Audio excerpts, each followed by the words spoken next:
हमारे साथी रिंकू यादव जी और हमारे कटिहार की जो महिला कार्यकर्ता हैं उन सभी को, और आप जितने लोग मंच पे मौजूद हैं, इसके अलावा आप लोग जो मंच के सामने बैठे हैं, सभी का को मैं आदर देता हूं और आप सबका शुक्रिया अदा करता हूं कि आप लोग इस समारोह में आए और ज़्यादा बड़ी संख्या में आना चाहिए था।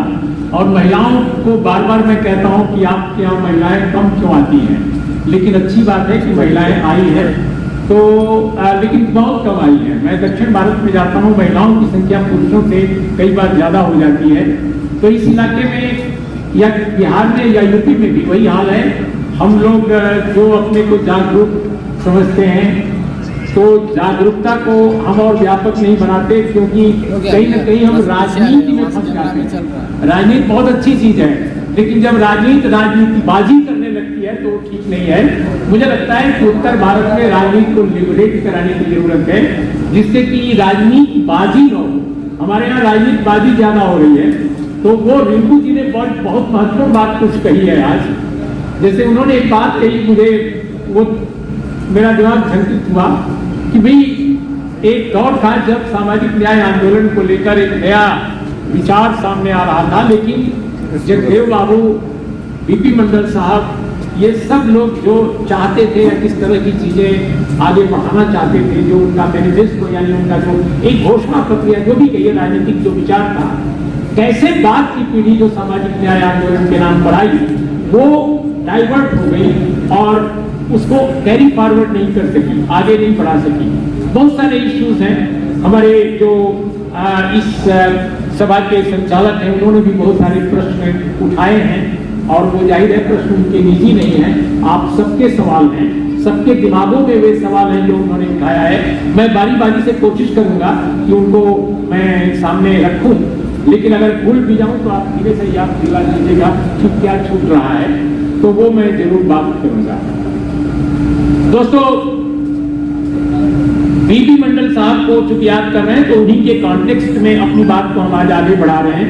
बीपी मंडल साहब ने स्वयं जातिवाद जनगणना की बात की थी, और उनकी रिपोर्ट का जो शुरुआती जो पेज है, जहां वो भारत के राष्ट्रपति को स्मारक पत्र दे रहे हैं, ज्ञापन एक दे रहे हैं, और वो रिपोर्ट का पार्ट है, उसमें भी ये बात कही थी। इसके अलावा रिपोर्ट के अंदर जहां वो जिक्र करते हैं कि आंकड़े उनके पास नहीं थे और पुराने आंकड़ों से काम लिया गया है, और फिर भी वो बताते हैं कि ओबीसी की जो संख्या है 52% बनती है पुराने आंकड़ों के हिसाब से। फिर वो कहते हैं कि 27% हम रिजर्वेशन इसलिए दे रहे हैं कि वोट के कारण न्यायपालिका में जो बहुत सारे जो ऑब्जर्वेशन और आदेश आए, उनकी रोशनी में हम 50% से ऊपर रिजर्वेशन को रिकमेंड नहीं कर सकते, जबकि ये 52% तो मिनिमम बनता है। तो मजबूरी में हम 27% दे रहे हैं ताकि ये लागू हो सके। ये उनके दिमाग में था कि कोर्ट कचहरी के पचड़े में ये ना फंस जाए। तो ये बात उन्होंने कही है, बहुत ज्यादा एलिब्रेट नहीं किया है, लेकिन सूत्र रूप में बहुत ठोस ढंग से बीपी मंडल साहब की उस रिपोर्ट में ये बात मौजूद है। अब दुखद यह है कि हमारे यहाँ सिर्फ संपादक बड़े और बड़े लेखक बुद्धिजीवी ही नहीं, बड़े राजनेता ही नहीं, बल्कि ओबीसी कम्युनिटी और दलित कम्युनिटी के, SC/ST कम्युनिटी के लोग भी बीपी मंडल साहब की रिपोर्ट को नहीं पढ़ते हैं और न समझने की कोशिश करते हैं। सिर्फ 27% रिजर्वेशन याद करते हैं। 27% रिजर्वेशन जो है वो न केवल नाकाफी है, बल्कि मजबूरी में एक इम्प्लीमेंट किया गया एक फॉर्मूला है। ये बात बीपी मंडल साहब की रिपोर्ट में, जिसको पिछड़ा वर्ग आयोग आप कहते हैं, उसमें मौजूद है। और दोस्तों, ये बात रिंकू जी ने बहुत शिद्दत के साथ कही है, जो वाजिब है कि आरक्षण केवल बीपी मंडल का मतलब आरक्षण नहीं है, मंडल कमीशन का मतलब सिर्फ आरक्षण नहीं है। एक केवल रिपोर्ट, एक केवल रिकमेंडेशन है जिसमें कि 27% रिजर्वेशन का मसला है, और आधा जो है एक और है जो पूरी तरह लागू नहीं हो पाया, वो शिक्षा का है, शिक्षा क्षेत्र में आरक्षण का। लेकिन 1.5% के अलावा जो बीपी मंडल साहब की रिपोर्ट के जो अन्य जो इश्यूज हैं, अन्य जो उनके जो उनके सूत्र हैं, उनको लागू नहीं किया गया। और कुल मिलाकर 40 रिकमेंडेशंस हैं। मंडल कमीशन में एक नहीं 40 याद है ना, 40 कितने हैं, 40 रिकमेंडेशंस हैं और 40 में सिर्फ एक रिकमेंडेशन पूरी तरह लागू किया जा सका। तो ये इसलिए कि हमारे जो नेता हैं, नेताओं को सलाह देने वाले जो लोग हैं, नेताओं के जो सलाहकार हैं, जो अफसरान हैं बैठते हैं सेक्रेटेरिएट में, हमारे मित्र ने जिक्र किया, पीए साहब लोग, सेक्रेटरी लोग और चीफ सेक्रेटरी से लेकर नीचे के क्लर्क तक सभी एक ही तरह के मिजाज के हैं। मैं केवल जात की नहीं बात करता, मिजाज भी उसी तरह का है। तो ये क्यों, असल कहानी ये है कि ये क्यों है। हमारे राजनेता, हमारे ब्यूरोक्रेट, हमारे अन्य लोग ये क्यों इस तरह के हैं, हम इस पर थोड़ा जरूर आपका ध्यान आकृष्ट करेंगे। हम बहुत सारी चीजें जानते नहीं, न जानने की कोशिश करते हैं। अब जैसे एक छोटी सी बात मैं आपको बताऊं, आप सब बिहार के बहुत प्रबुद्ध लोग हैं और इस इलाके में आप एपी मंडल को ऑर्गेनाइज याद करते हैं और जो ऑर्गेनाइज करते हैं समारोह, उसमें नेताओं के बजाय हम जैसे लोगों को बुला लेते हैं जो किसी पार्टी के नहीं है, जो किसी उस तरह से दलगत राजनीति से बहुत दूर है। आप ऐसे लोगों को बुलाते हैं जो आपसे डायलॉग कर सके, आपके सवालों का जवाब दे सके। और तारिक साहब आए, तारिक साहब भी बहुत ही संजीदा आदमी है, बहुत ही संजीदा। तो अच्छी बात है, हम राजनेताओं के बिल्कुल खिलाफ नहीं है। अच्छे राजनेता इसकी जरूरत है और हम तो बात कहते हैं कि किसी भी पार्टी में इस समय अच्छे राजनेता हो जो जनता की बात करें तो उनका खैर मकदम किया जाना चाहिए। मैं तो बचपन से हमारा परिवार और हम सब लोग एक जमाने में कांग्रेस के बहुत विरोधी थे, अभी भी है। हम कोई कांग्रेस समर्थक नहीं है, हम किसी आरजेडी, सीपीआई, सीपीएम, हम किसी पार्टी में नहीं है। लेकिन मैं तो कहता हूं कि राहुल गांधी आज के जो नेता हैं कांग्रेस पार्टी के, मल्लिकार्जुन खड़गे जो आज कांग्रेस पार्टी के नेता हैं, बहुत सारी अच्छी बातें कह रहे हैं, तो हम उनकी बातों का खैर मकदम करते हैं क्योंकि हम एक जर्नलिस्ट हैं, हम एक नागरिक हैं। हमारा फर्ज ये नहीं है कि किसी पार्टी को देखकर हम बात करें। जो अच्छी बात समाज के लिए कहेगा वो हम उसको कहेंगे कि अच्छा आप कर रहे हो, इसमें क्या बुराई है। लेकिन हम आप ये नहीं हो सकता कि आप कोई किसी बिरादरी के हैं, आप किसी पार्टी के हैं और आप कहिए कि आप जो भी कहेंगे, जो भी करेंगे हम आंख मूंद कर समर्थन करेंगे। भैया वो तो नहीं कर सकते, हमने जीवन में कभी नहीं किया, अब भी नहीं करेंगे, ठीक है ना। तो इसलिए मेरा ये कहना है कि हमारी समस्या क्या है, हमारे राजनेताओं की समस्या क्या है। जो प्रश्न उठाया कि भाई ये क्यों नहीं उनके दिमागों में बात आ पाती है, उसकी वजह है उनके पास बड़ा थिंक टैंक नहीं है, उनके पास बड़ा विचार नहीं है। और ये विचार थिंक टैंक क्यों नहीं है, देखिए अभी बीच में एक बहुत अच्छा काम किया बिहार में तेजस्वी यादव ने, आरजेडी और जेडीयू की सरकार ने। वो क्या था, उस समय दोनों का गठबंधन था। वो था कि बिहार का सामाजिक आर्थिक सर्वेक्षण हुआ जातिवार और बहुत अच्छा डॉक्यूमेंटेशन है। उसमें कुछ चीजें और हो सकती थी अगर उन्होंने बेहतर ढंग से सवाल ली होती, लेकिन इसके बावजूद बहुत अच्छा ये डॉक्यूमेंटेशन है और इस डॉक्यूमेंटेशन का बहुत बड़ा उपयोग हो सकता है। मैं इस पर आऊंगा कि क्यों नहीं हो पा रहा है। लेकिन अब जैसे हमको याद है कि जैसे ही बिहार सरकार का वो सामाजिक आर्थिक जातिवार सर्वेक्षण आया और विधानसभा में जिस दिन पटल पर रखा गया, एक बार तो घोषणा हुई 2 अक्टूबर को। इसके बाद आपको याद होगा कि कुछ सप्ताहों के बाद नीतीश कुमार जी ने पेश किया विधानसभा में। संयोगवश मैं उस दिन पटना में था जिस दिन पेश किया, तो उन्होंने सदन में भी कहा, सदन के बाहर भी कहा और सारे राजनेता कहने लगे कि ये भारत का पहला जातिवार सर्वेक्षण है जो बिहार में किया है। और सारे अखबार लिखने भी लगे, सब जगह ये कहा गया कि 1931 के बाद ये बिहार में पहली बार जातिवार सर्वेक्षण हुआ है और ये होना चाहिए। मैं भी मानता हूं कि ये पूरे देश में होना चाहिए, जातिवार जनगणना होनी चाहिए, कौन इससे इनकार करेगा, बिल्कुल सही है। लेकिन ये फैक्चुअली करेक्ट नहीं है कि बिहार का सर्वेक्षण पहला सर्वेक्षण है। बहुत लोग ये नहीं जानते हैं कि केरल नाम का जो राज्य है वो 1968-69 में जातिवार सर्वेक्षण करा चुका है। और केरल आज कहां है? केरल आज भारत के सबसे समृद्ध, सबसे स्वस्थ, सबसे पढ़े लिखे और सुसंस्कृत राज्य में से एक है। एक नहीं बल्कि सबसे एकमात्र सबसे ऊपर है, माने अव्वल है। जो भारत में HDI ह्यूमन डेवलपमेंट इंडेक्स है, जिसमें एजुकेशन का कंपोनेंट होता है, हेल्थ का कंपोनेंट होता है, और ज्यादा जहां समझदार लोग हैं, ज्यादा स्वस्थ लोग हैं, अस्पतालों की जहां बेहतर व्यवस्था है, पढ़ाई लिखाई की जहां अच्छी व्यवस्था है।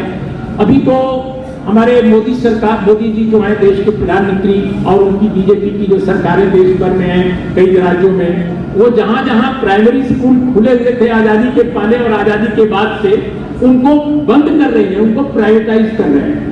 बहुत सारे राज्यों में स्कूल बंद कर दिए गए। क्यों? क्योंकि सरकारी खर्चा नहीं है, प्राइवेट लोग चलाएंगे। लेकिन आज भी केरल में सरकारी स्कूल बहुत अच्छे चल रहे हैं, ईसाई मिशनरीज के स्कूल बहुत अच्छे चल रहे हैं। इसके अलावा जो प्राइवेट स्कूल भी चलाए जा रहे हैं, कंट्रोल उस पर सरकार देखती है, उसका निरीक्षण करती है, और अपने कई उसका ये नहीं कि जो चाहे पाठ्यक्रम आप बना दें, बिल्कुल नहीं है। यहाँ तो सरकार कांग्रेस की हो, चाहे आरजेडी की हो, चाहे किसी की हो, पता चला कि विश्व क्या नाम है उसका, सरस्वती शिशु मंदिर, उसका प्रॉस्पेक्टस ही अलग होता है, उसका पाठ्यक्रम ही अलग होता है, उस प्रार्थना भी अलग होती है। और आप कहेंगे केवल दूसरों के लिए, लेकिन यहाँ बड़े पैमाने पर होता है, उसकी कोई देखरेख नहीं है। तो मेरा ये कहना है कि अगर केरल ने जातिवाद सर्वेक्षण, में जानबूझकर केरल का नाम ले रहा हूँ, जातिवाद सर्वेक्षण कराया 1968-69 में, क्यों करवाया? क्योंकि उस समय जो लीडर थे, ऐसा नहीं कि वो सभी दलित थे, ऐसा नहीं कि सभी आदिवासी और ओबीसी थे, उसमें हर तरह के लोग थे। जो रेवेन्यू मिनिस्टर थी उस समय, वो एक महिला थी और वो ओबीसी कम्युनिटी की थी। जो चीफ मिनिस्टर थे, संयोगवश वो ब्राह्मण थे। इसके अलावा बहुत सारे दलित थे उसमें, ओबीसी की संख्या कुछ ज्यादा थी, फिर नायर थे उसमें, सरकार में मंत्रिमंडल की बात कर रहा हूं। लेकिन कमाल के लोग थे कि अपने जाति की संकीर्णताओं से ऊपर उठे हुए थे, और उनको लगा कि उनके राज्य का विकास तभी संभव है जब जातियों के आंकड़े सामने आ जाएं कि आखिर असमानता अगर हमारे समाज में है तो कहां ज्यादा है, किन किन लोगों में ज्यादा है, अगर शिक्षा का अभाव है तो वो कहां कहां ज्यादा है। अच्छा, माइनॉरिटी कम्युनिटी के भी सर्वे अलग उसमें कराए गए सभी। अभी तो हमारे यहाँ होता है, हमारे यहाँ तो केवल, आपको मालूम है ना, जो जनगणना होती है हमारे देश में आजादी के बाद से, एससी एसटी की जनगणना की जाती है, ओबीसी अपर कास्ट की नहीं होती है। दो जो कम्युनिटी है नहीं होती है, अपर कास्ट और ओबीसी। इसको कराने में क्या हर्ष था, लेकिन नहीं किया गया, और ये शुरू से लेकर के अब तक ये सिलसिला चला रहा है। तो केरल गवर्नमेंट, में भूल जाऊंगा उस बात को, मैं कंप्लीट करूं। केरल सरकार ने इसको कहा, क्योंकि केरल को विवेकानंद जब केरल गए थे, आपको याद है ना, स्वामी विवेकानंद, आपने पढ़ा होगा उनको। स्वामी विवेकानंद जब केरल पहली बार गए तो उन्होंने कहा कि ये मुल्क का एक ऐसा सूबा है, एक ऐसा इलाका है जहां पागल खाना, एक ल्यूनेटिक एसाइलम बोला उन्होंने, यानी पागलों का ये आश्रय स्थल है। इस तरह की बात विवेकानंद ने कही थी। केरल इतना पिछड़ा था, इतना बेहाल था, इतनी गरीबी थी और इतना जाति उत्पीड़न था। जाति उत्पीड़न की हालत ये थी कि जो दलित परिवारों की या अत्यंत पिछड़ी जातियों की महिलाएं थी, उनको ऊपर के लोगों ने, विप्र समाज जो कहते हैं, हम ब्राह्मण कहते हैं, तो ब्राह्मण समुदाय के लोगों ने स्ट्रिक्ट कर रखा था कि वो अपने ऊपर के जो पोर्शन है शरीर के, स्तन जो छाती कहते हैं, उसको खुला रखकर चलेंगे। और कई इलाकों में कहा जाता था कि जब कोई दलित चलेगा रास्ते में तो वो झाड़ू लटका कर चलेगा। इस देश में था, अंग्रेजों के जमाने में भी था और उसके पहले भी था, जब राजाओं के राजा महाराजा थे। और राजा महाराजा तब तक कायम रहे जब तक अंग्रेज थे, अंग्रेज भी रहे तब भी राजा राज कायम रहा। बाद में टूटा, और टूटा भी तो प्रिवी पर्स के साथ टूटा। तो जहां पर झाड़ू लगाकर चलने का प्रचलन था जिस स्टेट में, जहां महिलाओं को कहा जाता था, गरीब घर की, उत्पीड़ित समाजों की, कि आप अपने स्तन ढक के नहीं चलोगे, आप ब्लाउज नहीं पहनोगे, आपको एक ही कपड़ा पहनना है, नीचे से ऊपर तक लटका कर चलना है। और इसी तरह से पुरुषों के पर भी बहुत बंदिश थी।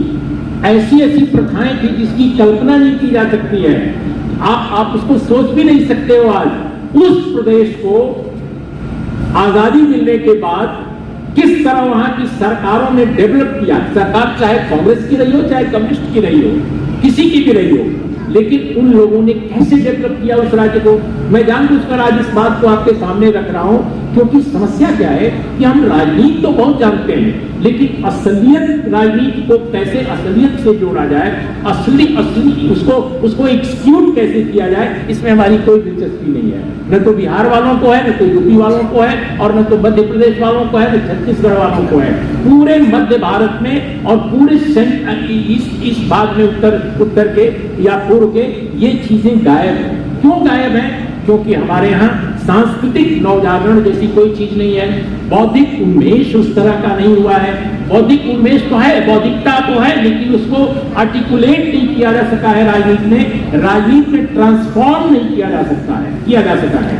अब कोई कम्युनिस्ट है तो भी अगर वो ब्राह्मण है तो वो ब्राह्मणिकल मिजाज का बना रहेगा, अगर वो भूमिहार है तो उस दिमाग का बना रहेगा, उसका हमेशा दलित और पीड़ित समाज के लोग अगर रिजर्वेशन की बात करेंगे तो उसको लगेगा जैसे उनका हक मार रहा है। लेकिन केरल में ये क्यों नहीं हुआ? ये मानसिकता क्यों नहीं आई? क्यों?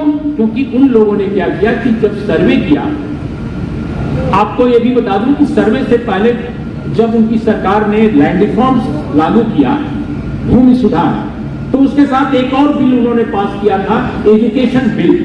और एजुकेशन शिक्षा का जो बिल पास किया था उसमें पढ़ाई और इसके अलावा हेल्थ को लेकर भी उनके यहाँ काफी नए नए प्रावधान लागू किए गए और रेफरल अस्पताल खोले गए प्रखंडों में।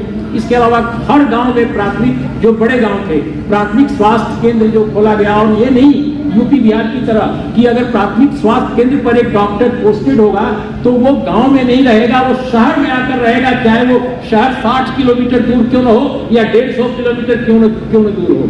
बाकायदा उसके लिए वहां क्वार्टर बनवाया गया ताकि वो रहे, उसके बच्चे अगर हैं तो उनकी पढ़ाई लिखाई की व्यवस्था गांव में हो।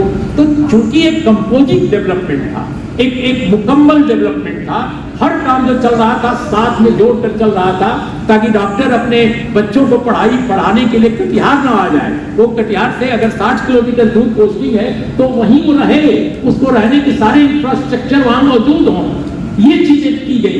तो एक दिमाग जो था नेताओं का या उस समय की योजनाकारों का, अब आप सोचिए कितना बेहतरीन रहा होगा, कितना बेहतरीन रहा होगा। तो उन्होंने जब ये काम किया तो लैंड रिफॉर्म्स के साथ, लैंड रिफॉर्म्स होने से क्या हुआ कि जो जमींदारी थी लोगों की, बड़े बड़े जो जमींदार थे वो डिमोलिश हो गए और उन्होंने इसकी परवाह भी नहीं की कि ये हमारा क्या कर लेंगे, हम वोट देंगे ना दो भाई। ठीक है, यूपी बिहार में समस्या ज्यादा है क्योंकि उनकी ताकत थोड़ी ज्यादा है, वहां उनकी संख्या कम थी लेकिन ताकत बहुत थी। बिहार के लैंडलॉर्ड्स यूपी के लैंडलॉर्ड से ज्यादा ताकतवर वो थे। अब आप कल्पना कर सकते हैं कि जो ट्रावनकोर का राजा था वो तो अंत तक विरोध करता रहा इन चीजों का और बहुत ताकतवर था, इतना ताकतवर था कि डायरेक्ट दिल्ली में जाकर के अपने हेलीकॉप्टर जहाज से और प्राइम मिनिस्टर से मिल जाता था। और वो कहते हैं कि एनएस नंबूदिरपाद की सरकार जब पहली बार डिसमिस की गई तो उसमें ट्रावनकोर के राजा से लेकर के जितनी लैंडलॉर्ड लॉबी केरल की थी उसका बड़ा योगदान था। सब लोगों ने मिलकर कोलैबोरेट किया और गवर्नर से यह रिकमेंड करवाया कि अगर ये लैंड रिफॉर्म्स और एजुकेशन बिल लागू कर दी गई केरल में तो पूरे राज्य में गृह युद्ध मच जाएगा। वो मैंने रिकमेंडेशन देखा है, नेशनल आर्काइव्स में अभी भी है, अगर यहां से चुरा न लिया गया हो तो अलग बात है। तो वो मैंने देखा है अपनी आंखों से, ये रिकमेंडेशन था। तो अब क्या हुआ कि उन लोगों ने जब ये काम किया तो उनकी सरकार डिसमिस कर दी गई, लेकिन वो फिर अगली बार चुनाव जीत करके आ गए और जब चुनाव जीते तो उन्होंने ये काम किया जातिवार सर्वेक्षण का। कमाल की बात है, उनको शिकस्त दी, पहले उनको हरा दिया कि भाई डिसमिस कर दिया सरकार, उनको लगा कि अब तो ये गए काम से। लेकिन जब वो फिर से आए उन्होंने जातिवार सर्वेक्षण करवाया।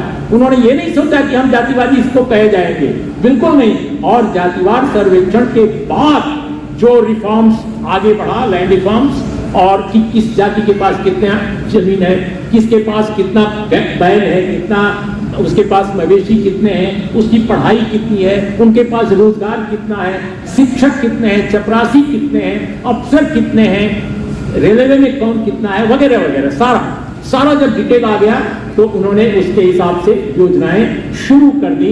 और उन योजनाओं का जब एग्जीक्यूशन हुआ तो आप यकीन नहीं करेंगे कि 75, 70 बल्कि यूं कहा जाए 74, 76 आते आते वही केरला ट्रांसफॉर्म हो गया इतनी तेजी से। यानी एक जनरेशन के बाद जब दूसरी जनरेशन आई तो केरला बिल्कुल बदला हुआ था। और आज भारत सरकार, चाहे वो मोदी जी की सरकार रहे, चाहे वो सरकार मनमोहन सिंह की रहे, आज की तारीख में जब भारत के सभी राज्यों का HDI तैयार किया जाता है, HDI का मतलब होता है ह्यूमन डेवलपमेंट इंडेक्स, पूरी दुनिया में बनता है, हर देश बनाता है। जैसे आप जनगणना कराते हो वैसे ही आप तरह तरह के आंकड़े इकट्ठा करते हो। तो जो ह्यूमन डेवलपमेंट इंडेक्स बनता है, मानव विकास सूचकांक जिसको कहते हैं, तो मानव विकास सूचकांक में केरल आज भी नंबर 1 है। लेकिन दूसरे राज्य क्यों नहीं इससे कम्पीट कर पाते? केरल का जो ह्यूमन डेवलपमेंट इंडेक्स है वो यूरोप के कई मुल्कों के बराबर है, आप जानकर आश्चर्य करेंगे। जबकि आपका जो ह्यूमन डेवलपमेंट इंडेक्स है यानी इंडिया का ओवरऑल, वो 180 मुल्कों में 131वें पर है, 131। आप कल्पना कर सकते हैं, ये यूएन का आंकड़ा है, संयुक्त राष्ट्र संघ का, UNDP का, कि 180 मुल्कों में हमारे मुल्क का यानी भारत का HDI सूचकांक जो है 131 है। अब आप, हमारा एक दक्षिण का मंदिर है, मैं मंदिर मस्जिद के पचड़े में नहीं पड़ता, लेकिन फिर भी मैं बता दूं ये बहुत बड़ा मंदिर है। और उस मंदिर में जो मिठाई प्रसाद जो होता है उसमें चर्बी का मामला अभी उठ गया कि साहब वो देसी घी के में चर्बी मिली हुई थी, ये सब उठाया ना अभी। अब बताइए, ये मामला तो सामने आ गया, बहुत इस पर बाबेला मचा हुआ है। लेकिन इस देश में जो भी व्यक्ति खाना खा रहा है और वो खास आदमी अगर नहीं है, वो आम आदमी है और उसकी आमदनी प्रति माह 1 लाख रुपए महीने भी है, 1000 से लेकर 1 लाख रुपया महीना पाने वाला, मैं तो कहता हूं 3 लाख रुपया महीना पाने वाला भी अगर है, तो वो भी रोज जो खाना उसको परोसा जाता है, आप मंदिर के प्रसाद की बात छोड़िए, आपके घर में जो रोज खाना बनता है वो इतना ज्यादा जहरीली चीजों से तैयार होता है कि आप उसकी कल्पना नहीं कर सकते। ये तो हम नहीं जानते होते, लेकिन हम लोग चूंकि मीडिया में हैं, देश विदेश जाने का मौका मिलता है, सब समझ में आता है। अभी गांव में जब हम लोग रहते थे, मिडिल स्कूल हाई स्कूल में थे, तो जो सब्जी खाते थे उसका टेस्ट और आज जो सब्जी खाते हैं उसका टेस्ट कितना फर्क है। जो गोभी, जो फूल की गोभी हम लोग बचपन में खाए हुए हैं, आज वही फूल की गोभी का कोई टेस्ट नहीं है। आप साग का ले लीजिए, साग का कोई टेस्ट नहीं है। लौकी को पता नहीं क्या क्या दे करके उसको फुला दिया जाता है, हर जगह जहरीले छिड़काव किया जाता है ताकि प्रोडक्शन ज्यादा बढ़ सके।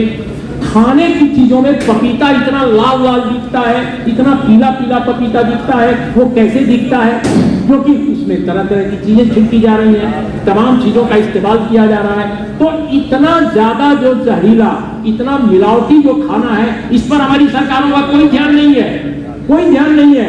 अचानक एक मंदिर का मामला उठ गया, तब जाकर के सरकार इतनी चिंतित हो गई है। लेकिन लोगों के खाने में जो जहर मिलाया जा रहा है उसकी कोई चिंता नहीं है। क्यों नहीं चिंता है? क्योंकि आपका जो मिजाज है, आपका जो माइंडसेट है, वो प्रजा समझता है आपको, यानी आम लोग अभी भी उसके लिए प्रजा है, नागरिक नहीं है। कोई भी अच्छा मुल्क इस देश का, आप ये कल्पना कीजिए कि जो हमारे समाज के लोग हैं वो अपनी नागरिकता को सर्व जब करते हैं तो उन लोगों को बहुत परेशानी होती है कि अरे ये क्या कर रहे हैं भाई, जिस मुद्दे का। क्यों? क्योंकि कहीं ना कहीं यूज कैट है। हम जाति के आधार पर वोट दे देते हैं, हम इमोशन के आधार पर वोट दे देते हैं, हम मंदिर मस्जिद के नाम पर वोट देते हैं, लेकिन उन मुद्दों को हम नहीं उठाते जो हमारे लिए, समाज के लिए बहुत जरूरी मुद्दे हैं। तो केरल की कहानी इसीलिए मैंने आपको सामने रखी कि केरल जो आज डेवलप हुआ है उसमें बहुत बड़ा रोल जातिवार सर्वेक्षण का है, जिसको लोग नहीं जानते। लेकिन बिहार में आपने जातिवार सर्वेक्षण बना लिया, लगभग 1 साल होने वाले हैं, 1 साल होने वाले हैं ना। अक्टूबर नवंबर में वो सामने आया था, अक्टूबर में और नवंबर में संभवतः वो टेबल किया गया था। इस बीच में क्या डेवलपमेंट हुआ बिहार में? तो आप चाहे सर्वेक्षण करा लीजिए, चाहे सर्वे कराइए, चाहे गणना करा लीजिए, क्या फर्क पड़ता है? आप एक केवल एक चिंदी दिखाएंगे, एक कागज दिखाएंगे, ये हमने सर्वेक्षण करा लिया है, ये हमने सर्वेक्षण करा लिया, तो हो क्या गया? जमीन पर क्या फर्क पड़ा उसका? क्यों नहीं पड़ा? क्योंकि केरल की सरकार ने इस वक्त जो सर्वेक्षण कराया उसके दिमाग में ब्लूप्रिंट था कि हम क्या करेंगे। इस सर्वेक्षण का अचार नहीं डालेंगे। आपका प्रदेश अचार डाल रहा है सर्वेक्षण का। उन्होंने अचार डालने के लिए नहीं किया था, उन्होंने किया था उसको अमली जामा पहनाने के लिए कि क्या क्या करना। अब सर्वेक्षण हुआ आपके प्रदेश में और तत्काल सरकार आ गई बीजेपी की सरकार बन गई। तो जो बीजेपी की सरकार नहीं भी बनती तो भी मेरा मानना है कि वो कुछ आगे बात नहीं बढ़ पाती, यकीनन ज्यादा नहीं बढ़ती। अगर थोड़ी बहुत बढ़ती तो अच्छी बात है, मैं कल्पना नहीं करूंगा, कल्पना में केवल बात नहीं की जा सकती है। लेकिन ब्लूप्रिंट चूंकि आपके पास नहीं था तो आपने सर्वेक्षण तो कर लिया, लेकिन इसका कोई फर्क नहीं पड़ा। क्या पढ़ना चाहिए था? पढ़ना ये चाहिए था कि आपने कहा था कि इसको 9th शेड्यूल में डालो, 9th शेड्यूल में डालो। एक खासकर जो रिजर्वेशन का जो उन्होंने प्रावधान किया 65%, उन्होंने कहा कि 65% होना चाहिए और ये बिल्कुल सही किया। मंडल कमीशन की रिपोर्ट के आलोक में भी देखा जाए तो वो बिल्कुल सही है कि बिहार जैसे स्टेट में 65% रिजर्वेशन जायज है। क्योंकि अगर मान लीजिए आपने सर्वे नहीं कराया केंद्र में, राज्य ने कराकर दिखा दिया, उसके आधार पर उसने कहा 65 भी बल्कि कम है, तो अगर इतना बनता है तो आपने कहा कि भाई 9th शेड्यूल में डालो, आपकी सरकार है। नीतीश कुमार जी की पार्टी केंद्र में जो सरकार चल रही है उसमें बहुत महत्वपूर्ण है, इतनी महत्वपूर्ण है कि वो चाहे तो सरकार गिरा दे, लेकिन इसके बावजूद आप 9th शेड्यूल में डलवाने में अक्षम है। क्यों? क्योंकि आपके पास संकल्प शक्ति नहीं है, बल्कि आपकी पार्टी में तो वही लोग घुसे हुए हैं जिनके आप गठबंधन सहयोगी हैं। अब इस पार्टी जेडीयू में कौन क्या है, किस विचारधारा का है, उसके नट बोल्ट कौन कस रहा है, नोबडी नोज। तो आप कैसे लड़ेंगे केंद्र से कि भाई आप हम 65% रिजर्वेशन को आप 9th शेड्यूल में डालो? तमिलनाडु ने तो डलवा रखा है, केरल ने कर रखा है, सभी स्टेट दक्षिण के हैं, कोई चैलेंज नहीं कर सकता क्योंकि 9th शेड्यूल में है, आपका 9th शेड्यूल में नहीं है। आपने कहा स्पेशल स्टेटस दो, वो भी नहीं मिला। आपने कहा 9th शेड्यूल में दो, वो भी नहीं मिला। तो ये जो खूबसूरत किताब जो निकली है, जो मेरे पास भी है, सामाजिक आर्थिक जातिवार सर्वेक्षण की बिहार के, उसका क्या मतलब है? वो केवल डेटा के लिए है। हमारे जैसे पत्रकार उसको देखकर अखबार में खबर लिखेंगे या लेख लिखेंगे या आपके सामने भाषण दे देंगे, लेकिन और उसका उपयोग क्या है बताइए? तो डेटा जब तक बदलाव के इस्तेमाल में न आवे तब तक उस डेटा का कोई मतलब नहीं है। केरल ने डेटा का इस्तेमाल किया, कर्नाटक ने डेटा का इस्तेमाल किया, यहां तक कि और भी कुछ राज्यों ने डेटा का इस्तेमाल किया, लेकिन आप इस्तेमाल नहीं कर पा रहे हैं। क्यों? क्योंकि आपकी जो राजनीति है, आपका जो सोच है, आपका जो जीवन दर्शन है, उसमें समाज में बड़े बदलाव का कोई स्वप्न नहीं है, आपके पास कोई ब्लूप्रिंट नहीं है। तो जगदेव प्रसाद जी और बीपी मंडल की जो इन्होंने बात की, जब तक उस तरह का कोई ब्लूप्रिंट नहीं होगा, जब तक आपके पास इस तरह का मिजाज नहीं होगा, तब तक आपके पास चाहे आंकड़ों की जितनी सारी किताबें आपके पास उपलब्ध हो जाए, आप कुछ नहीं कर पाएंगे। तो बिहार की सबसे बड़ी समस्या, और मेरे पास या किसी के पास भी कोई रेडीमेड आंसर नहीं है कि ये कब होगा, लेकिन बिहार की सबसे बड़ी समस्या है कि यहाँ लोग न्यायप्रिय हैं, न्याय चाहते हैं, लेकिन न्याय कैसे वो हासिल करें इसकी उनके पास कोई बेहतर स्ट्रेटजी नहीं है। मैं तो कहता हूं कि उत्तर प्रदेश, मध्य प्रदेश, छत्तीसगढ़ जैसे राज्यों के मुकाबले बिहार के लोग ज्यादा वाइब्रेंट हैं, ज्यादा जीवंत हैं। वो सचमुच उनके अंदर न्याय की बहुत आकांक्षा है, लेकिन चीजें कहीं न कहीं फंसी हुई हैं, क्योंकि जो नेतृत्व वो दे रहे हैं, जिन नेताओं को अपना नुमाइंदा बना रहे हैं, समस्या वहां है। और ये तब तक बनी रहेगी जब तक जनता जो है नेताओं को निर्देशित नहीं करती। अभी नेता जनता को निर्देशित कर रहे हैं। जनता जो चाहते हैं, आप उनको देखते हैं, बस चुपचाप उनको अखबारों में फोटो देखते हैं, उनके भाषण पढ़ते हैं, उनके बयान देखते हैं, लेकिन जनता जब तक इंपावर नहीं होगी कि वो अपने नेताओं को निर्देशित करे कि आप जरा बीच में बोलिए नहीं प्लीज, आप बीच में प्लीज ना बोलिए, बोलना हो तो प्लीज बाहर चले जाइए। तो क्योंकि बहुत आपके सामने मैं शिद्दत के साथ अपनी बात कह रहा हूँ, आपको अच्छी लगे या बुरी लगे, लेकिन मैं जो बात कह रहा हूँ वो सुने और नहीं सुने तो आप बाहर जाकर बात कीजिए, यू आर फ्री। तो मेरा ये कहना है कि ऐसी स्थिति में बिहार की जो समस्या है कि इतने डॉक्यूमेंटेशन के बाद भी जो इतना पैसा खर्च करके किया गया है, 1 साल पूरे हो रहे हैं, क्या मैं ये जानना चाहता हूं कि आपके प्रदेश में कहीं से आवाज उठी कि इस डॉक्यूमेंट के बारे में क्या आपने किया? बीजेपी लैंड सर्वे करवा रही है, बीजेपी की सरकार, ये बीजेपी की सरकार है, तो लैंड सर्वे करा रही है, बहुत अच्छी बात है, लेकिन क्यों करा रही है? What is the agenda of this land survey? मैं पढ़ता रहा लगातार कि what is the agenda of this land survey, there is no blueprint. एक सर्वे पूर्णिया कटिहार इलाके का जगन्नाथ मिश्रा जी जब चीफ मिनिस्टर थे उस वक्त हुआ था, और जहां तक याद आ रहा है कमिश्नर थे एके सरकार, एक बहुत ही सुयोग्य अधिकारी थे, आई थिंक उनका नाम एक इसी तरह का था, मिस्टर सरकार थे, एके थे या एसके थे, मैं याद नहीं आ रहा, लेकिन मिस्टर सरकार थे कमिश्नर। उन्होंने सर्वे कराया पूर्णिया कटिहार पूरे इस इलाके का, और बिहार के सबसे अधिक बड़े लैंडलॉर्ड इसी इलाके में पाए गए, और इसके बाद मुजफ्फरपुर से चंपारण के बीच में पाए गए। मैंने जो किताब लिखी थी 91 में बिहार का सच, उस किताब में 500 एकड़ से ज्यादा जमीन रखने वाले लोगों की एक सूची मैंने दर्ज की है, जो बिहार सरकार के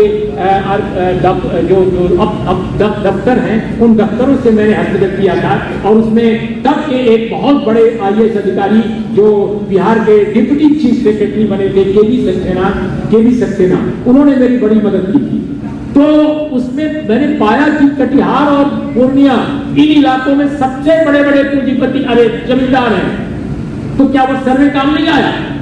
सर्वे कराना, डॉक्यूमेंटेशन करना, आंकड़े इकट्ठा करना बिहार में बहुत होता रहा है, लेकिन काम करना, अमली जामा पहनाना, कहीं न कहीं गाड़ी वहीं फंस जाती रही है, और ये इसलिए फंस जाती रही है क्योंकि लीडरशिप के पास ब्लूप्रिंट नहीं है, लीडरशिप के पास विजन नहीं है।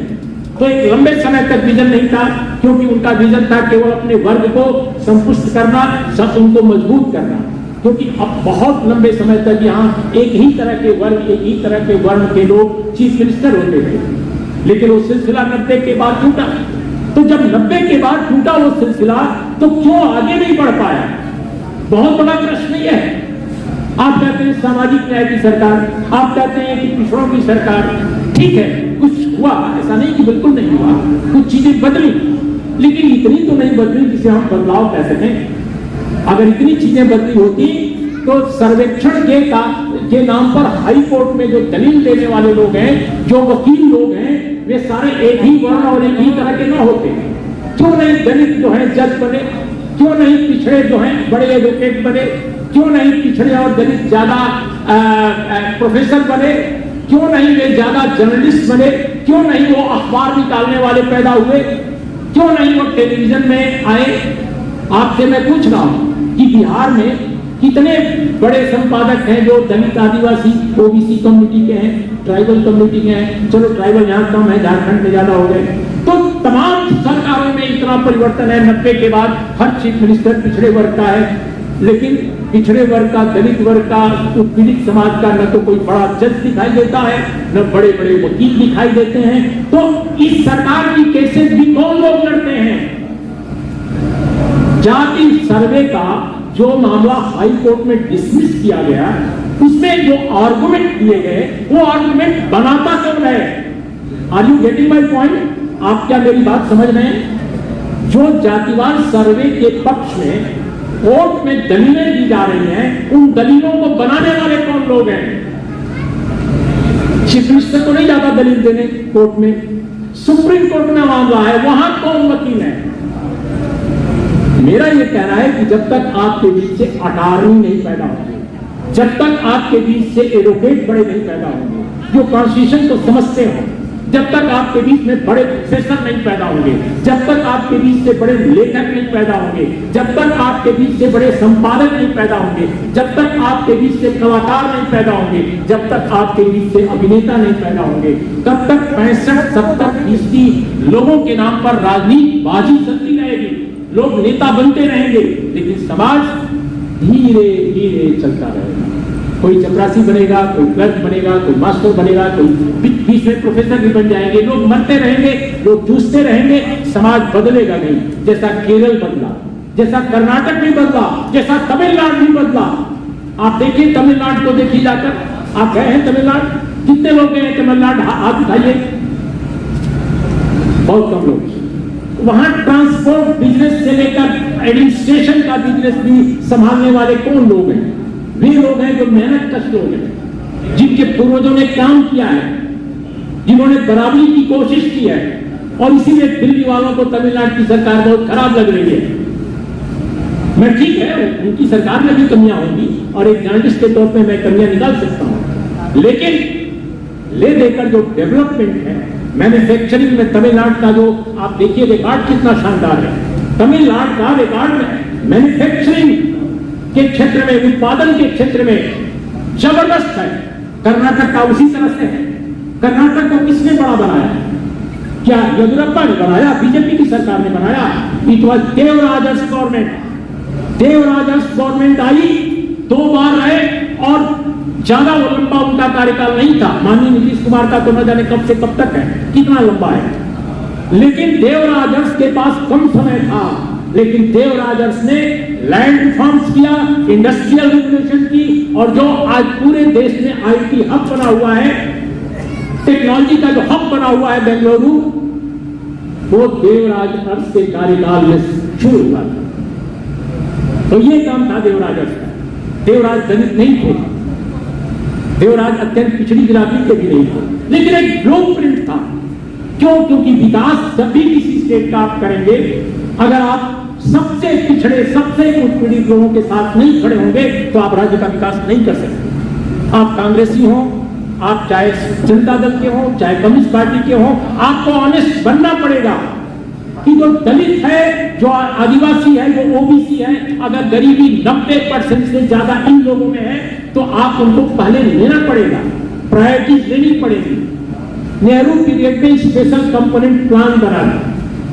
स्पेशल कंपोनेंट प्लान जो है ट्राइबल्स और एससी के लिए, वो एक अच्छी स्कीम थी, इसमें कोई दो राय नहीं। क्योंकि सरकार ने उस समय सोचा कि भाई ये भी करना चाहिए था, ये करना चाहिए, तभी तरक्की होगी और फिर डेवलपमेंट। कोई भी बड़ा मुल्क भारत जैसा दलित, आदिवासी, ओबीसी को इग्नोर करके समृद्ध बन ही नहीं सकता। भारत को समृद्ध बनाना है, विकसित राष्ट्र बनाना है, तो मोदी की तरह केवल झूठी बयानबाजी करके नहीं आप बना सकते। आप ये नहीं कर सकते कि विकसित भारत, अरे वो जानता ही नहीं कि विकसित भारत क्या कहते हैं, विकसित राष्ट्र किसे कहते हैं। विकसित राष्ट्र तो तब बन सकता है ना जब परचेजिंग पावर आपकी बढ़ेगी, जब जो न्यूनतम, जिनके पास सबसे कम पैसा है, सबसे कम जायदाद है और जिनके पास सबसे अधिकतम है, उनके बीच में जो गैप है वो कम होगा। लेकिन अपने पास क्या है? अभी आप आज देखिए लेटेस्ट जो है, जो अपने देश में 5% लोग, 5 केवल 15 नहीं, 5% लोगों के पास भारत की 60% वेल्थ है। 60% वेल्थ जो है सिर्फ 5% लोगों के पास है। 10% लोग पहले 77% संपत्ति के मालिक थे, अभी 5% लोग 60% वेल्थ के मालिक हो गए। 87% से ज्यादा इस देश में जो हेल्थ सेक्टर है वो प्राइवेटाइज किया जा चुका है। और ये आंकड़ा मैं दे रहा हूं 2019 का। आप सोचिए, एक आदमी को बीमारी होती है, किसी साधारण आदमी को, उसका पूरा परिवार और गरीब हो जाता है। लेकिन लोग बोल रहे थे हमारे यहाँ प्राइवेट पारस अस्पताल खुल गया, ये खुल गया, वो खुल गया। उनको नहीं मालूम है कि ये विकास नहीं है। विकास ये है कि जब आपके हर अनुमंडल में एक रेफरल अस्पताल खुले और वहां 10 डॉक्टर हो और वहां 60 बेड हो, आपके पास बेहतर स्कूल हो, गरीबों के बच्चे टाई लगाकर जाते हैं, 200 रुपए फीस उनकी लगती है या 300 रुपए स्कूल में। वो डेवलपमेंट नहीं है। डेवलपमेंट वो है जब सरकारी प्राइमरी स्कूलों में बच्चे जाते हैं और उनको फीस नहीं देनी पड़ती है और उनको खाना भी खाने को मिलता है। ये डेवलपमेंट है।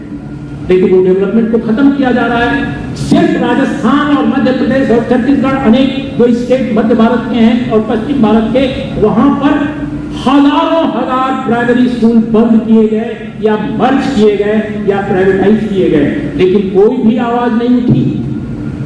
छिटपुट केवल छिटपुट का धरना प्रदर्शन थोड़ा बहुत हुआ, बहुत मामूली। तो मेरे को लगता है कि हमारे देश के जो हुक्मरान हैं, जो बड़े पॉलिटिशियन हैं, उनके पास ब्लूप्रिंट की कमी है। ब्लूप्रिंट की कमी क्यों है, विजन की कमी क्यों है? क्योंकि उन्होंने गरीबों के लिए सोचना बंद कर दिया। एक दौर था जब कांग्रेस के नेताओं में भी गरीबों को सोचने का एक विचार था। ऐसा मैं नहीं कह रहा कि नहीं था। अगर ऐसा नहीं होता तो इंदिरा गांधी ने प्री पर्स क्यों खत्म किया? इंदिरा गांधी ने राजाओं को दिया जाने वाला प्री पर्स खत्म किया था। कोयला का और कोयला सेक्टर का उन्होंने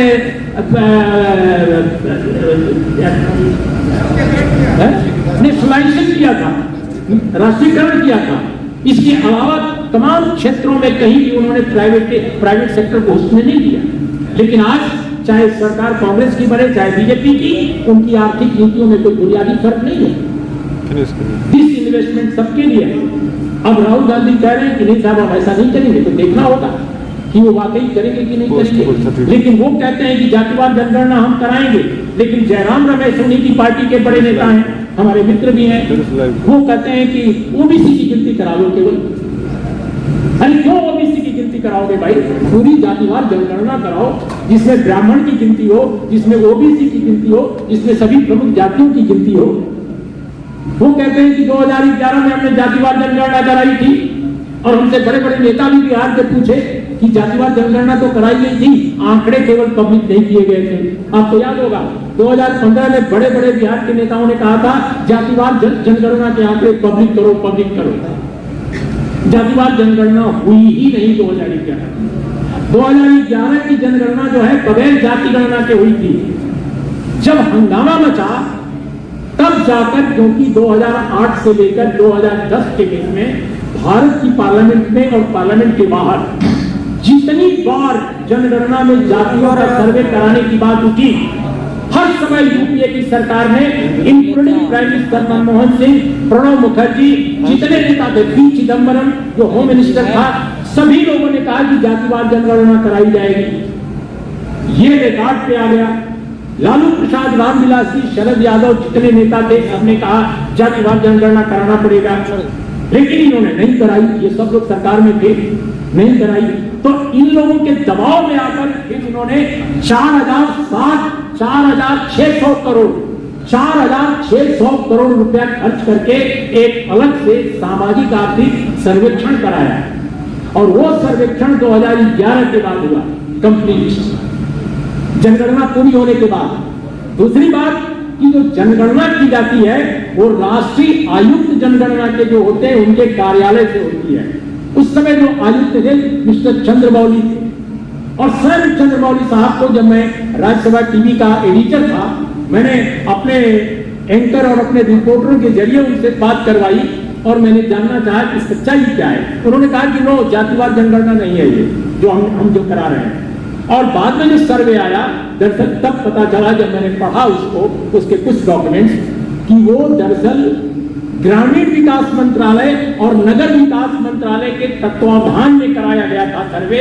उसका राष्ट्रीय आयुक्त जनगणना कार्यालय से कोई रिश्ता ही नहीं था। तो जब जातिवार आप जब जनगणना कराएंगे और वो राष्ट्रीय आयुक्त के कार्यालय से नहीं है, तो वो जातिवार सर्वेक्षण नहीं माना जाएगा। आप समझे ना जो मैं कह रहा हूं? तो ये बहुत बड़ा पेंच है कि कैसे ओबीसी के नेताओं को, दलित वर्ग के नेताओं को यूपीए सरकार ने भी बेवकूफ बना दिया। ये लोग कहते रहे कि जातिवार जनगणना हो, लेकिन सिर्फ दो लोगों ने, एक का नाम पी चिदम्बरम, दूसरे का नाम प्रणब मुखर्जी, इन दोनों ने ऐसा बेवकूफ बनाया।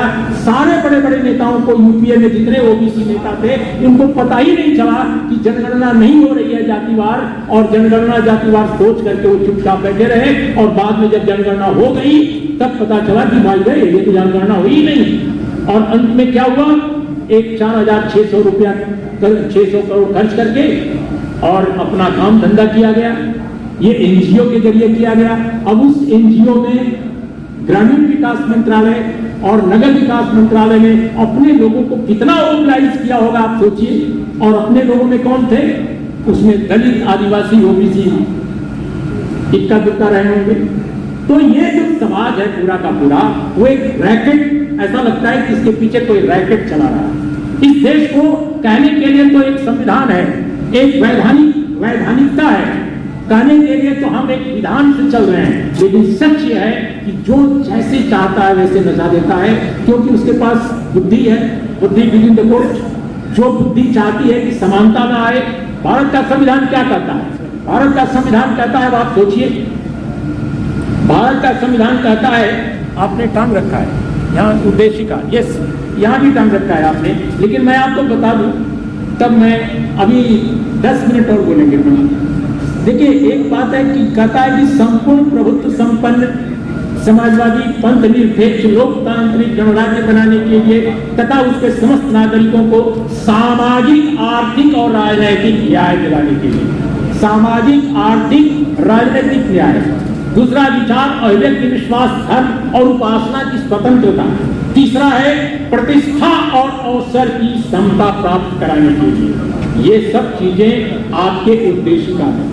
अब आप बताइए, जो भी सरकार नीतियां बना रही है, उन नीतियों में क्या इनका पालन हो रहा है? 2020 तक 45 जो केंद्रीय विद्यालय भारत के थे, टोटल कितने विश्वविद्यालय? 45 केंद्रीय सेंट्रल यूनिवर्सिटी, इसमें सिर्फ 9 प्रोफेसर थे ओबीसी के। कितने थे? 909। 45 सेंट्रल यूनिवर्सिटी में, जबकि वहां कोटा कितने का था? कोटा था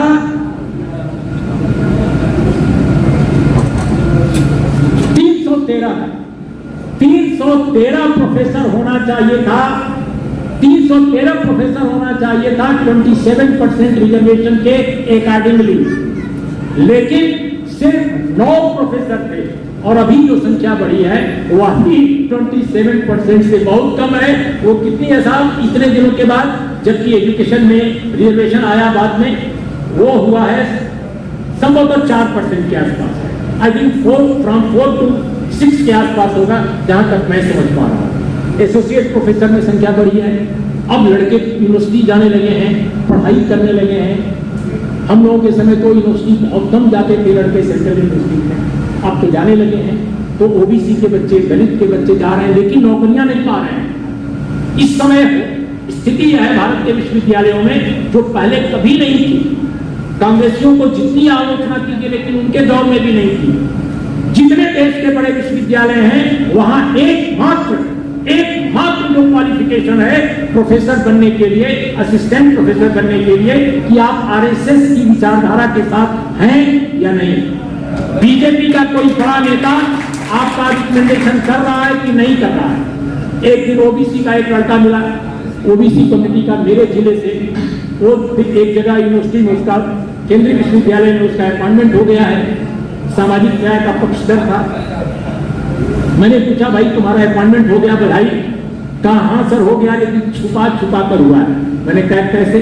कहा बीजेपी के लोगों के साथ रहता हूँ, आरएसएस के शाखा में सुबह जाता हूँ, और इस आधार पर हुआ है, जब कंफर्म हो जाऊंगा तभी केवल आगे बदल सकता हूँ रास्ता। अभी तो आरएसएस का हमको झंडा ढोना पड़ेगा। ये हाल है, ये हाल है। बहुत सारे लोग कहते हैं, एक लड़का मान लीजिए उसका नाम है अरुण, मान लीजिए उसका नाम है अरुण कुमार, और वो पत्रकारिता में है। लोग कहते हैं तुम अरुण यादव क्यों नहीं लिखते, तुम यादव हो? तो उसने कहा कि यादव लिखूंगा तो नौकरी से तुरंत अगले दिन ही बाहर कर दोगे तुम लोग। हालत ये है। हमसे भी कई लोग कहते हैं आप उन्मेष क्यों लिखते हैं, क्यों लिखते हैं, क्या आपको जाति आप छुपाना चाहते हैं? मैंने कहा वैसे तो मेरी जाति सबको मालूम है, लेकिन पहली बात की ये कि जब मैं पैदा हुआ और जिस घर में पैदा हुआ, वहां जाति विरोधी माहौल था, और जाति में कोई यकीन नहीं था, आज भी नहीं है। मैं तो चाहता हूं कि जातियों का विनाश हो जाए, जातियां हमेशा के लिए खत्म कर दी जाए और केवल मनुष्य रहे। तो मैं जिस घर में पैदा हुआ, मेरे बड़े भाई मेरे मार्गदर्शक थे, वही शिक्षक थे सबसे बड़े मेरे, और मेरे पिता मेरे मार्गदर्शक थे। और ये दोनों लोग जो हैं वो बिल्कुल नहीं चाहते थे कि जात पात हो समाज में, बस गरीबों के साथ रहते थे, कुछ पीड़ित समाज के लोगों के साथ रहते थे। तो हम लोगों ने तो अपनी बिरादरी का नाम अपने नाम से जोड़ा नहीं, क्योंकि उस समय ये नहीं डर था कि कोई मेरी नौकरी देगा नहीं देगा, ये चिंता उस समय नहीं थी, हम तो बच्चे थे। लेकिन हम तो नाम नहीं था, और बाद में ऐसा एक सरनेम जुड़ गया जो मेरी बिरादरी के सरनेम से बिल्कुल उलट था। और प्रोफेसर लोग कंफ्यूजन क्रिएट करते थे, कोई समझता था कि मैं अमुक हूँ, कोई समझता था कि मैं अमुक हूँ। तो मैंने कहा चलो ऑफिशियली डिक्लेयर कर दो कि मैं सिर्फ उर्मिलेश हूँ। तो मैंने तो इसलिए किया, जब गलत सरनेम होगा तो उससे तो अच्छा है कि सही सरनेम यूज करो। हमारे यहाँ हम जिस कम्युनिटी से आते हैं उसमें अलग अलग ढंग के सरनेम लगाए जाते हैं, कोई कुछ लगाता है, कोई कुछ लगाता है, जैसे आपके बिहार में भी होता होगा। तो मेरा कहना है कि कहीं न कहीं हमारे समाज में अब इतना खूबसूरत संविधान है, जिसे बाबा साहब भीमराव अम्बेडकर ने बनाया, या बनाया क्या मतलब उन्होंने मार्गदर्शन किया, बनाने वाले तो बहुत सारे थे। लेकिन आज की तारीख में इतने वर्ष हो गए, किसी मुल्क को सही रास्ता अख्तियार करने में इतना वक्त नहीं लगना चाहिए, लेकिन आपने इतना वक्त लगाया। क्यों? क्योंकि आपने 80% से ज्यादा लोगों को इंपावर नहीं होने दिया, उनको आगे ही नहीं बढ़ने दिया। यकीन के साथ मैं कहता हूं कि अगर अच्छे समझदारी के साथ जो नेतृत्व उभरता इस देश का, तो आज हालत ये ना हो। लेकिन इसके लिए जरूरी है कि पार्टी की विचारधारा सही हो, नेता का विचार भी सही हो। बहुत सारे दलित, आदिवासी, ओबीसी कम्युनिटी के लोग बीजेपी के अंदर हैं, जो मनवादियों की सबसे बड़ी पार्टी है इस देश में, और उस पार्टी में बहुत सारे ओबीसी दलित के लोग हैं, और हंसते हुए पूछते हैं आपकी भैया आप क्या करेंगे, आप कैसे सामाजिक न्याय करेंगे? तो वो दांत निपोड़ते हुए कहेंगे राजनीति में जगह चाहिए ना। अरे भाई, राजनीति में जगह चाहिए तो आप कोई और काम करते ना, आपको ही एक मोटर वर्कशॉप खोल लेते, आप सब्जी की दुकान कर लेते, आप गारमेंट्स बेचते। कोई जरूरी है राजनीति करना, लेकिन चूंकि पैसा बनाना है, अंधाधुंध पैसा बनाना है, इसलिए आप राजनीति का रास्ता अख्तियार किए। क्योंकि भारत में सबसे शॉर्टकट है अधिक से अधिक पैसा कमाना राजनीति में। तो जिन लोगों का नाम आपने लगा रखा है, चौधरी चरण सिंह से लेकर के और जगदेव बाबू, कर्पूरी ठाकुर और बाबा भीमराव अम्बेडकर, इन लोगों ने तो पैसे नहीं बनाए, इन्होंने तो अपने समाज को आगे बढ़ाने का सोचा, और अपने समाज के बहाने अपने देश को आगे बढ़ाने का सोचा। यकीनन मैं कहता हूं कि भीमराव अम्बेडकर साहब हों या जगदेव बाबू हों या दूसरे लोग, अगर इन लोगों के रास्ते पर चले होते हम, तो आज इतनी हालत हमारी खराब ना हो। लेकिन ओबीसी के नेताओं ने भी आपका रास्ता डाइवर्ट किया। ओबीसी के नेताओं ने वो ब्लूप्रिंट उनके पास नहीं है, उनके पास विजन नहीं है, और उनके पास थिंक टैंक भी नहीं है, और कोई थिंक टैंक वो चाहते भी नहीं। ऐसा तो नहीं है कि ओबीसी कम्युनिटी के पास विचारवान लोगों की कमी है, बहुत लोग हैं, लेकिन कोई विचार नहीं सुनना चाहता। और आप जाकर देखिए कि इस समय जितने ओबीसी कम्युनिटी के लोग हैं, जितने दलित कम्युनिटी के लोग हैं, जो बीजेपी की सरकार में मंत्री हैं या बड़े ओहदे पर हैं, उनके जितने एडवाइजर और जितने पीएससीए और जितने उनके सेक्रेटरीज हैं, सारे राष्ट्रीय स्वयंसेवक संघ या बीजेपी के कमिटेड लोग हैं, एक ही विचार के लोग हैं और एक ही समाज के लोग हैं, एक ही समुदाय के लोग हैं। यहां तक कि सर्वोच्च आसन पर बैठे हुए लोग, जो लोग हैं ना, उनके, अब मैं नाम नहीं लूंगा, वैसे ही मुझे बहुत सारी झेलनी पड़ती है तकलीफें, और मैं उनका प्रचार भी नहीं करता।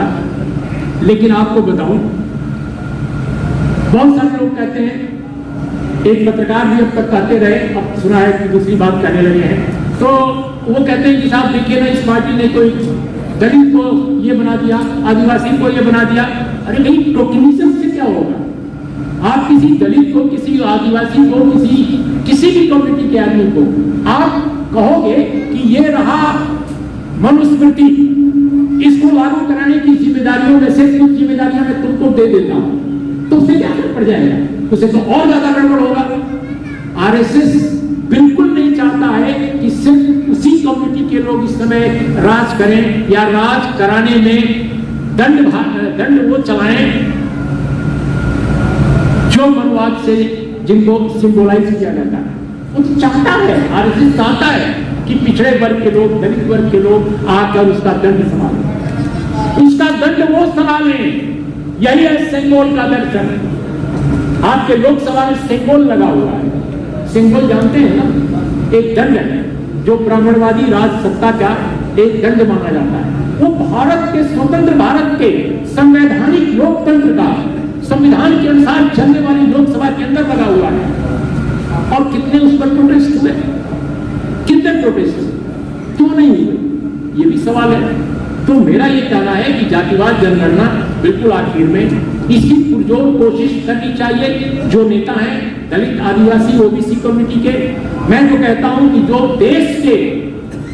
देश का जो भला चाहते हैं, चाहे वो ब्राह्मण कम्युनिटी के हों, चाहे राजपूत कम्युनिटी के हों, वैश्य कम्युनिटी के हों, सबको जातिवाद जनगणना का स्वागत करना चाहिए और इसको कराने के लिए पुरजोर उनको कोशिश करनी चाहिए।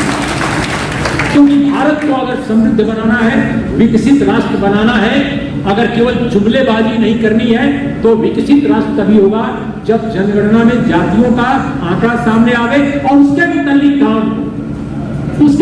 काम टास्क फोर्स बने, अलग अलग टास्क फोर्स बने और डिस इन्वेस्टमेंट से लेकर प्राइवेटाइजेशन का सिलसिला रुके।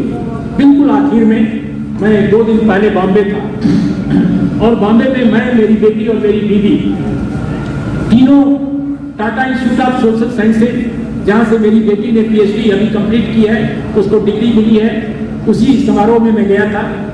तो हम लोग, चूंकि मैं और मेरी बेटी तो बहुत बार बॉम्बे गए हैं, वो तो बॉम्बे रही है, अभी भी रहती रही है हाल तक नौकरी करने से पहले, लेकिन मेरी बीवी पहली बार बॉम्बे गई।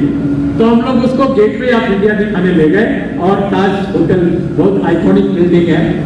तो जिस टैक्सी में जा रहे थे, उस टैक्सी के ड्राइवर का नाम मुझे याद नहीं है क्या था, उसका सरनेम भी नहीं देखा, लेकिन जा रहे थे तो हमने देखा चारों तरफ बड़ी बड़ी इमारतें हैं, किसी पर अडानी लिखा है, किसी पर अंबानी लिखा है, किसी पर कोई लिखा है, किसी पर ट्राइडेंट लिखा है।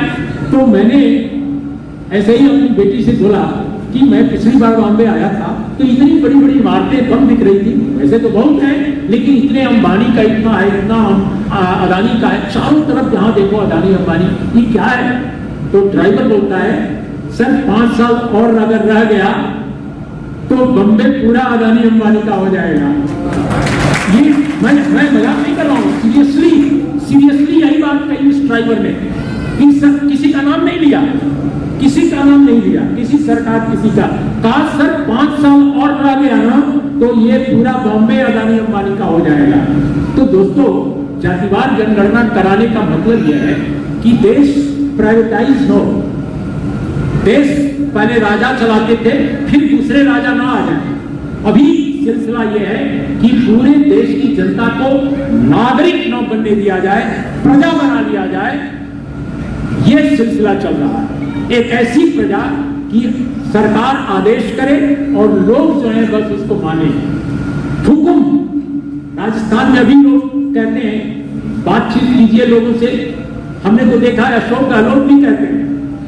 अशोक गहलोत साहब पार्टी के जनरल सेक्रेटरी हुआ करते थे, हम लोग कवर करने जाते थे चीफ मिनिस्टर बनने से पहले, तो बोलते थे अशोक जी आपसे बात हो सकती है क्या, इस समय खाली है? बोलते थे बोलो हुकुम। तो क्यों बोलते थे? ये नहीं कि मैं राजा हूं और वो प्रजा है, वो चूंकि राजस्थान में राजा महाराजा वो बिल्कुल समझ लीजिए कि लोगों के दिलों और दिमाग में बसे हुए हैं। तो हुकुम एक जुमला, हुकुम जो उनके जुबान पे चढ़ गया, पूर्वजों के 1 जनरेशन टू अनदर जनरेशन, हुकुम ये हो गया। तो अभी हुकुम वाली सरकार चलाने का मुझे लगता है, या पूरा देश चलाने का हुकुम से ये एक सिलसिला चल पड़ा है इस देश में, उसको रोकना होगा। अगर नहीं आपने रोका तो आजाद भारत की जो पूरी परिकल्पना थी, चाहे वो गांधी की रही हो, नेहरू जी की रही हो या अंबेडकर साहब की रही हो, वो बिल्कुल चकनाचूर हो जाएगी, कुछ भी नहीं बचेगा। तो इन शब्दों के साथ इस खतरे को पहचानिए, और मैं फिर कहते जा रहा हूं कि आज की तारीख में किसी और पार्टी को गाली देने, नेता को गाली देने की जरूरत नहीं है।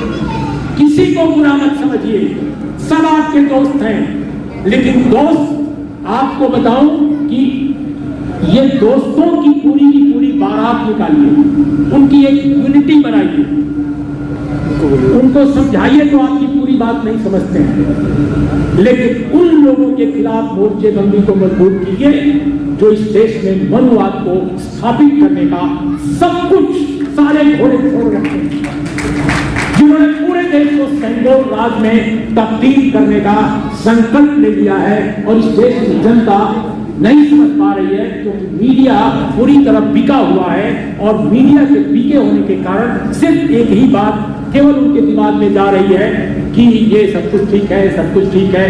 दोस्तों, सब कुछ गलत है, कुछ भी ठीक नहीं है।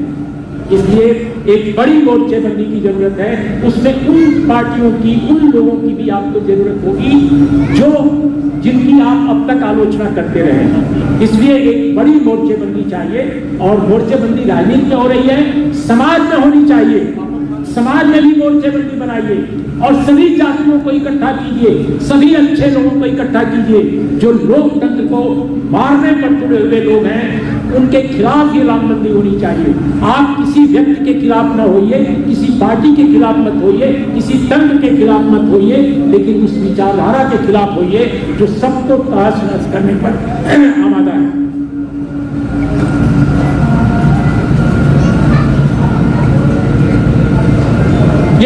तो आपने दिया तो इसको ये बहुत महत्वपूर्ण बात है।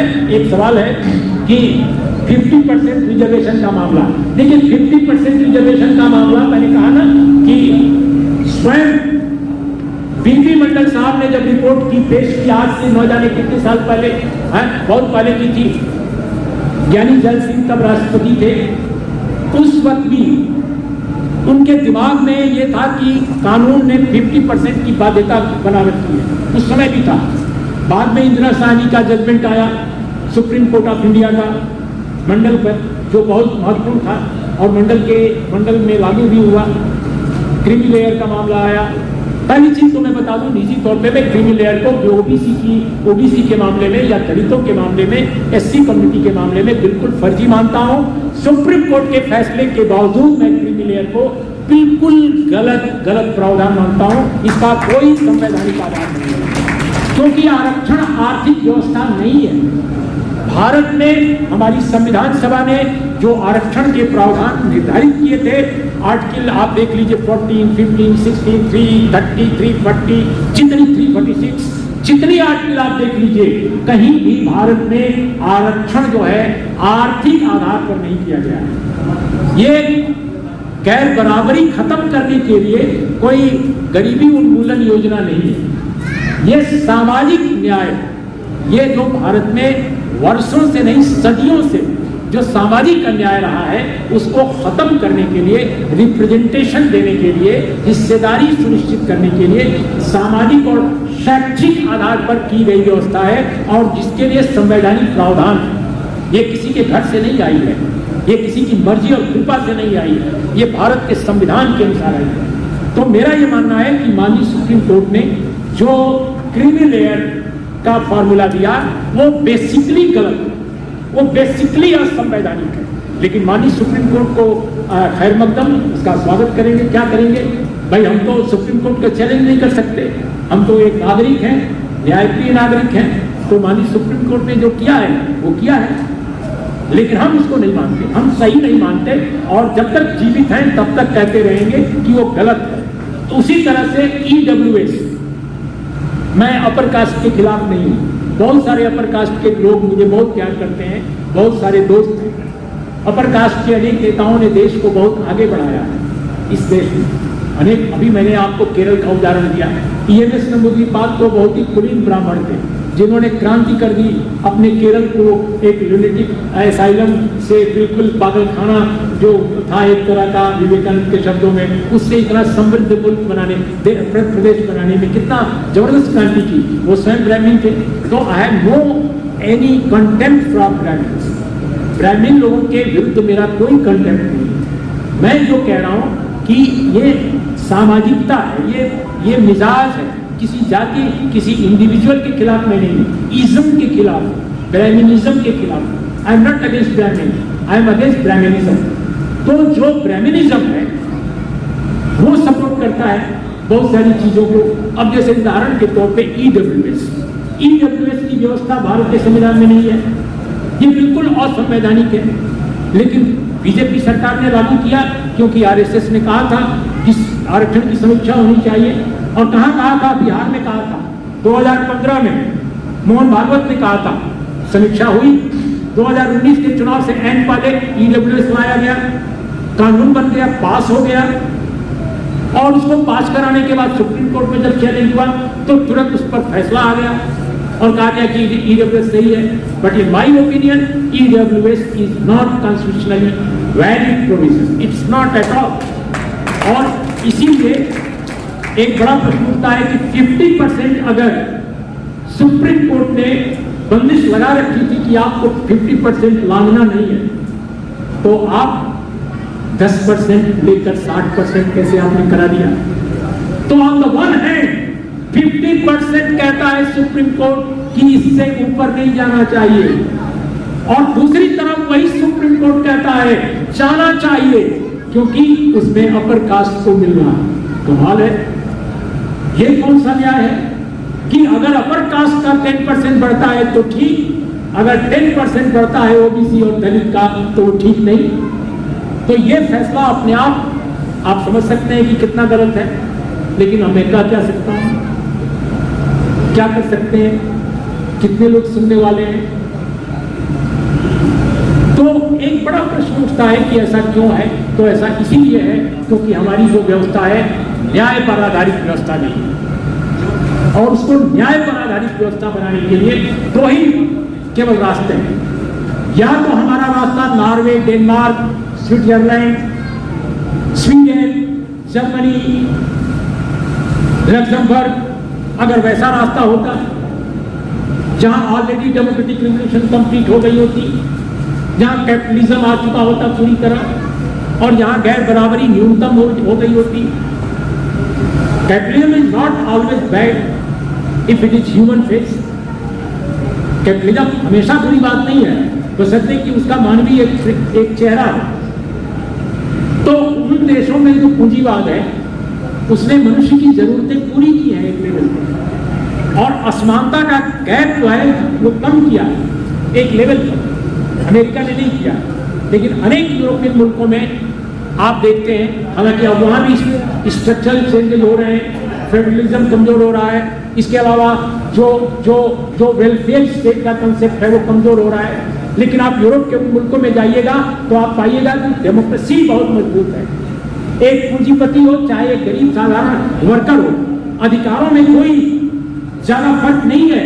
आप ऐसा नहीं कर सकते कि आप जहां चाहे वहां सरकार जो है उससे मिल करके और आप ह्यूज अपार्टमेंट बना लीजिए, आप ह्यूज कारखाने बना लीजिए, और पता चला कि एक गरीब आदमी की झुग्गी उजाड़ दी जाए, अगर आप मुसलमान हुए तो आपका बुलडोजर से आपका घर गिरा दिया जाए। ऐसा नहीं हो सकता उन मुल्कों में। तो एक तो वो रास्ता है, अगर हमें अपने को बेहतर बनाना है तो, कि आप उन मुल्कों की तरह हो जाते हैं, लेकिन आप तो हुए नहीं, आप तो आजादी के बाद इतने वर्षों में भी नहीं हुए। तो दूसरा रास्ता यही है कि डेमोक्रेसी को ऐसे शेप कीजिए, डेमोक्रेसी का आकार इस प्रकार सुनिश्चित कीजिए कि जो जातियां हैं, जो वर्ण हैं, उनको धीरे धीरे कमजोर किया जाए, उनके बंधनों को बराबरी लाई जाए, जो फ्यूडल स्ट्रक्चर बचे हुए हैं उनको कमजोर किया जाए, लैंड का सही ढंग से उपयोग किया जाए, उसका विभाजन किया जाए, और संपत्ति जो है उसका कंसंट्रेशन रोका जाए। आप जानते हैं भारत में 1922 में जितनी गैर बराबरी थी, जब इनकम टैक्स कानून आया, 1922 में आया था, 1922 में आप देख लीजिएगा गूगल करके, थोड़ा कई बार आंकड़े भूल जाते हैं। 1922 में भारत की जो गैर बराबरी थी उससे ज्यादा गैर बराबरी आज है। जबकि आप अच्छा कपड़ा पहनते हैं, अच्छा खाना खाते हैं, अच्छी दवा ले लेते हैं, उस समय दवा लोग नहीं लेते थे। क्यों? क्योंकि जो सबसे अमीर आदमी है और जो सबसे गरीब आदमी है उसके बीच में गैप नहीं था इतना। कुछ लोग बहुत अमीर थे और शेष गरीब थे, लेकिन गरीबों और अमीरों के बीच में इतना भी नहीं था। हमारे बगल में जो पंडित जी थे, या हमारे बगल में जो राय साहब थे, या जो ठाकुर साहब थे, उनकी जो औकात थी, और जो एक किसान की औकात थी, एक दलित की जो औकात थी, उस सबको अगर मिलाया जाए और औकातों का जो परसेंटेज निकाला जाए तो इतना नहीं था। और आज जब 2024 में मैं आपके साथ बात कर रहा हूं तो कितना ह्यूज गैप है प्रति व्यक्ति आय। अगर आप एक दलित कमजोर वर्ग के आदमी की निकालिए और आप कारपोरेट हाउसेज की निकालिए। मैंने तो आपको बताया कि 1% लोग जो है यस कि 5% लोगों के पास 60% वेल्थ है total 100 richest people of India, they are controlling 54.12 lakh crore, 54.12 lakh crore सिर्फ 100 लोगों के पास है। 54 लाख करोड़, ये शायद और ज्यादा होगा, ये बैंकों ने गलत आंकड़ा दिया होगा सरकार के। तो आप सोच सकते हैं। इसीलिए मेरा कहना है कि इसको दूर करने का यही उपाय है कि डेमोक्रेटाइज किया जाए सोसाइटी को, और उसके लिए जरूरी है जातिवार जनगणना। तो I am in favour of caste wise census, और इसके लिए आप लोगों को अपने नेताओं पर दबाव जरूर बनाना चाहिए। आज बस इतना ही। नमस्कार, आदाब, सत श्री अकाल।